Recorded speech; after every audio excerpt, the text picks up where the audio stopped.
Ang programang ito ay rated SPG. Striktong patnubay at gabay ng magulang ang kailangan. Maaaring may masiselang tema, lengguwahe, karahasan, sexual, horror o droga na hindi angkop sa mga bata. Bistado na si Moira sa kanyang mga ginagawa na kung saan napaamin na nga dito sa kanyang ama na si Dr. RJ Tanyag itong si Zoe na kung saan pinilit daw siya ng kanyang ina dahil sa mga ginagawa nito. Na kung saan dito na nga galit na galit ang kanyang ina na si Moira at kung saan siya na lang ang palaging may kasalanan. At dito na nga nahimatay si Moira na kung saan dadalhin na sana ni Dr. RJ Tanyag at saka ni Annalyn doon sa presinto kung saan doon na magpapaliwanag. Pero sad to say naman na etong si Moira ay nahimatay at dinala ito sa Apex Medical Center kung saan nag-decide si Dr. Arjing pabantayan na lang ito ng mga security guard.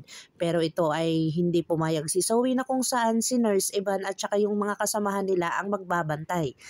Pero hindi nga inaasahan itong ang si Moira ay nakatakas kung saan hindi na nga nila mahagilap itong si Moira at dito na nga si Zoe ay narinig niya ang pag-uusap ng kanyang ama at saka ni Annalyn. Na dito na nga ay natingnan ni Annalyn ang kanyang ama na sobrang nanginginig ang katawan at parang hindi niya alam ang kanyang gagawin o kung saan depression nga ito nang dahil lang sa lahat ng mga nangyayari sa kanyang buhay na kung saan nasaksihan niya talaga ang tungkol sa kay Moira na ginawa nito sa kanya. Abangan natin ang mga susunod pa na episode na ito, ang Abot Kamay na Pangarap.